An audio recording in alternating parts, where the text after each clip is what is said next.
अस्सलाम वालेकुम वरहमतुल्लाहि वबरकातुहू। प्यारे बच्चों, मुझे उम्मीद है आप ठीक हो, आपका सेहत ठीक है, आपके घर के सब अफराद ठीक हैं। आज हम पढ़ने जा रहे हैं 7वीं जमात का उर्दू सबक का नाम है ओलंपिक खेल। पेज नंबर है सफ़े नंबर 121। प्यारे बच्चों, खोलो सफ़े नंबर 121 और सबक का नाम है ओलंपिक खेल। इसका हम तीसरा पैरा पढ़ने जा रहे हैं। ओलंपिक खेल त्यौहार के तौर पर मुनक़िद होते थे। इनके शुरू होने से पहले डंडोरची तमाम यूनान में ऐलान करते थे कि ओलंपिया के मुकाबले होने वाले हैं। इस ज़माने में आपस के झगड़े और लड़ाइयाँ रोक दी जाती थीं। ऐलान का मकसद ये होता था कि मुल्क के हर गोशे से लोग बेखौफ व खतर मुकाबलों में शिरकत के लिए आ सकें। इन मुकाबलों में औरतों, गुलामों और गैर यूनानियों को हिस्सा लेने की इजाज़त न थी।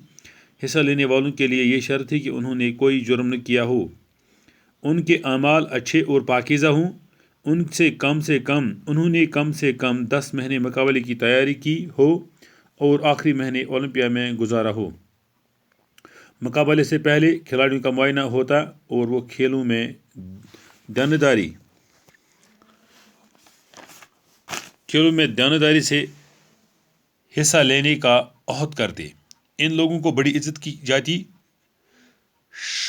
शायर उन पर नज़में लिखते, संग तराश उनके जिस्म मजसमे बनाते, अवाम जुलूस निकालते और ये खिलाड़ी मुल्क के बेहतरीन फर्जन कहे जाते। जैतून के पत्तियों का ताज बनाकर उनके सरों पर रखा जाता। ये यूनानियों के नज़दीक सबसे बड़ा एजाज़ था। प्यारे बच्चों, अब इसका माने गौर से सुनो।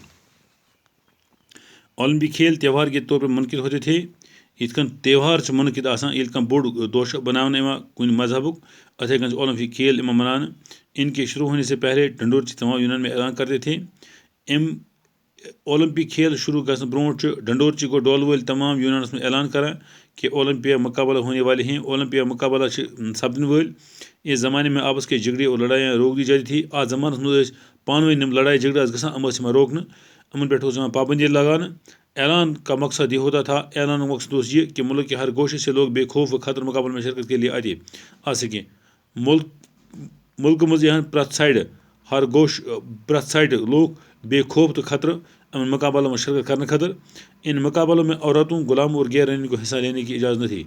अमन मुकाबलों मज ओस न ज़ायन, गुलामन तो गैर यूनानी बाकी लुक यूनानिक कि तमन हिस्सा इजाज़त मज कह। हिस्सा लेने वाले के लिए ये शर्त थी, नम अत मज हिस्सा नियान तमन किस शर्त कि उन्होंने कोई जुर्म न किया हो, तमो गह कह जुर्म आसन कोरमुत, उनके अमाल अच्छे और पाकीज़ा हों, नहद अमाल असल आसान बे आसान पाकीज़, उन्होंने कम से कम 10 महीने मुकाबले की तैयारी की, नमो कम से कम 10 रेतन तैयारी कर्मज और आखिरी महीने ओलंपिया में गुजारा हो और आखिरी रेत गुजरन कत ओलंपियास मज। मुकाबले से पहले खिलाड़ियों का मुआयना होता।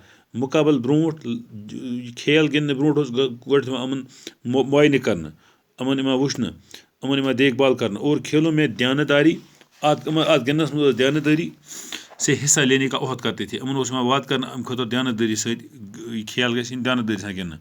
इन लोगों की बड़ी इज्जत की जाती। अमन लोगों वारिया इज्जत करना। शायर उन पर नज़में लिखते थे। शायर लिखान नज़म अमन पे। संग तराश उनके मजसमे बनाते। संग तराश अहद मूर्ति बनावा, मजसमे के मूर्ति बुत। अवाम जुलूस निकालते, लुक जुलूस कड़ा और ये खिलाड़ी मुल्क के बेहतरीन फर्जन कहा जाते। अमन खिलाड़ी मुल्क की बेहतरीन फर्जन औलाद समझन। जैतून के पत्तियों का ताज बनाकर उनके सरों पर रखा जाता है। जैतून पन ताज बनाना तम कलन पे लगाना। ये यूनानियों के नज़दीक सबसे बड़ा एजाज़ था। ये यूनान नज़दीक बोड़ बार एजाज़। प्यारे बच्चों, मुझे उम्मीद है आपने अच्छी तरह समझ लिया होगा, आपको समझ आया होगा। आप घर में इसका और रिवीजन करोगे। इंशाल्लाह आज इतना ही, कल बाकी सबक हम पढ़ेंगे। शुक्रिया, बाकी वस्सलाम।